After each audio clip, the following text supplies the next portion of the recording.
السلام عليكم ورحمة الله وبركاته. مرحبا بكم في قناة الملكة سوسن النجار مع برنامج فتح مخك. الرجاء الاشتراك وتفعيل جرس القناة وشكرا. السؤال الأول: ما هما الزهروين؟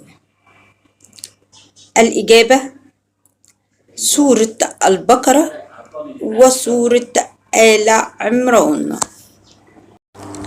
في أي يوم ولد النبي صلى الله عليه وسلم؟ الإجابة هي يوم الاثنين. من هو شاعر رسول الله صلى الله عليه وسلم؟ الإجابة هي سيدنا حسان بن ثابت. انتهت الأسئلة. أشكركم ومرحبا بكم في قناة الملكة سوسن النجار. الرجاء الاشتراك وتفعيل جرس القناة وشكرا. السلام عليكم ورحمة الله وبركاته.